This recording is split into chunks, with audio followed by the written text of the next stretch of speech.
Bonjour à tous, donc dans cette vidéo, nous allons parler de la phase d'intégration du carbone qui est la seconde phase de la photosynthèse. Donc on se rappelle bien que précédemment, on avait produit divers éléments comme de l'ATP, mais également du NADPH+H+, éléments qui vont être utilisés dans cette phase-là. Donc première chose qu'il faut savoir, c'est que autant la phase précédente se déroulait dans le thylakoïde, là, par contre, on va être exclusivement dans le stroma, c'est-à-dire à l'intérieur du chloroplaste, mais pas dans les thylakoïdes. Le cycle qu'on va étudier dans cette phase-là s'appelle le cycle de Calvin et Benson. Donc je pense que certains en ont déjà entendu parler. Donc tout commence avec une molécule qui s'appelle le ribulose bisphosphate. Alors qui est une molécule à 5 carbones. Et cette molécule va être utilisée par une enzyme particulière qui s'appelle la Rubisco, qui est très importante. Alors Rubisco, c'est ribulose bisphosphate carboxylase oxydase, ou oxydase, des fois vous pouvez le trouver, hein, c'est la même chose. Et donc cette Rubisco va utiliser comme substrat ce RUBP. Alors pour info, elle va utiliser 3 RUBP, mais elle va également utiliser, comme elle est carboxylase, 3 CO2. Jusqu'à présent, nous n'avions pas parlé du CO2, qui est un élément clé dans la fabrication de la matière organique. Et donc, c'est à partir de ce moment-là qu'on l'utilise.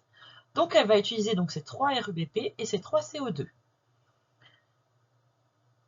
Et elle va fabriquer un autre élément qui s'appelle le phosphoglycérate. Donc, elle va en fabriquer 6, et ce sont des molécules à 3 carbones. Alors, si vous avez bien compté tout à l'heure, vous aviez 3 molécules à 5 carbones, ça nous fait au total 15 carbones. On a rajouté 3 CO2, donc ça nous fait 3 carbones de plus. Donc, on est à 18 carbones. Donc, il s'agit d'un réagencement de ces carbones pour former donc 6 molécules à 3 carbones. Je suis bien toujours à 18 carbones. Donc, une fois que j'ai formé ces PGA, eh bien, je vais utiliser l'ATP que j'avais produit dans la phase précédente. Et on va former une autre molécule qui s'appelle donc le diphosphoglycérate. C'est toujours une molécule à 3 carbones, la seule chose c'est qu'on a rajouté un phosphate, il y en a toujours 6, ça ne change pas. Étape suivante, on va utiliser l'autre élément qu'on a produit dans la phase précédente, c'est-à-dire le NADPH+H+. On va en utiliser 6, et on va donc transformer ce diphosphoglycérate en PGAL, phosphoglycéraldéhyde.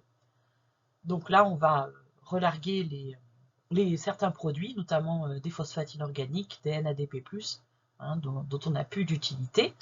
Évidemment, ça ne change toujours pas le nombre, ce sont toujours des molécules à 3 carbones, il y en a toujours 6. Voilà, ça ne change pas. Par contre, à partir de maintenant, ce qui va changer, c'est que on va séparer ces 6 molécules en une molécule qui va sortir du cycle. Donc c'est ce qu'on aura fabriqué finalement à la fin de ce cycle, un PGAL, donc une molécule à 3 carbones. Par contre, 5 vont rester dans le cycle. Et puis on va utiliser 3 ATP pour refabriquer l'élément du départ, c'est-à-dire le RUBP. Donc on a utilisé 5 molécules à 3 carbones, donc 5 x 3, 15, et on fabrique 3 molécules à 5 carbones. Évidemment, on a eu besoin encore d'ATP. Et maintenant, on peut recommencer le cycle. Donc à chaque tour de cycle, vous voyez qu'il clignote en bas, vous avez un PGAL qui est formé, donc une molécule à 3 carbones qui est formée. Donc le but du jeu du cycle de Calvin et Benson, c'est d'intégrer 3 CO2 et de sortir une molécule à 3 carbones. Alors ça, c'est le document que vous avez en PDF. Donc c'est exactement la même chose que ce qu'on vient de voir. Seulement, bon, c'est pas animé, mais voilà, ça vous sert de pense-bête. Voilà, et vous pouvez évidemment vous en servir. Ça, c'est un élément que vous mettez dans votre cours. Alors, si on fait un petit bilan de cette phase d'intégration du carbone, les éléments qui ont été consommés, c'est du CO2, de l'ATP et du NADPH+H+. Les éléments produits, eh ben, on a un PGAL, qui est notre matière organique, une molécule à 3 carbones, de l'ADP plus du phosphate inorganique et du NADP+. Si on fait un bilan global de cette photosynthèse pour les deux phases, donc dans la première phase, rappelez-vous, j'avais consommé des photons, de l'eau de l'ADP plus PI et du NADP+. J'avais produit de l'O2 qui s'était dissipé sous forme de gaz, de l'ATP et du NADPH plus H+. Dans ma seconde phase, j'ai consommé du CO2, de l'ATP, du NADPH plus H+, et j'ai produit un PGAL, de l'ADP plus PI et du NADP+. Alors si on regarde bien, entre ces éléments produits et ces éléments consommés, vous avez des choses qui finalement tournent de manière cyclique sans entrer réellement dans la réaction. C'est-à-dire, si je regarde l'ATP que j'ai produit dans la première phase, il est consommé dans la seconde phase. Si je regarde le NADPH plus H+, c'est pareil, il est produit dans la première phase et consommé dans la seconde phase. Dans l'autre sens, l'ADP plus PI produit dans la seconde phase et consommé dans la première. De la même manière, le NADP+, produit dans la seconde phase et consommé dans la première. Donc ces éléments-là s'annulent. Alors qu'est-ce qu'il nous reste? Il nous reste les photons qu'on a consommés, de l'eau, je vous rappelle à quel endroit on l'a consommé, hein, c'est au niveau donc de la phase photochimique au tout début, hein, une dissociation d'une molécule d'eau.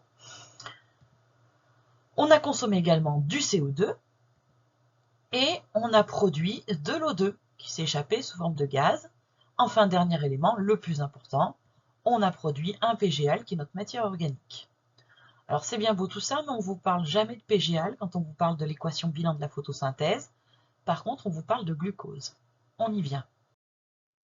Donc pour synthétiser un glucose, je vous rappelle que c'est une molécule à 6 carbones, eh bien c'est tout simple, on va utiliser 2 PGAL et c'est ce qui permettra de former un glucose.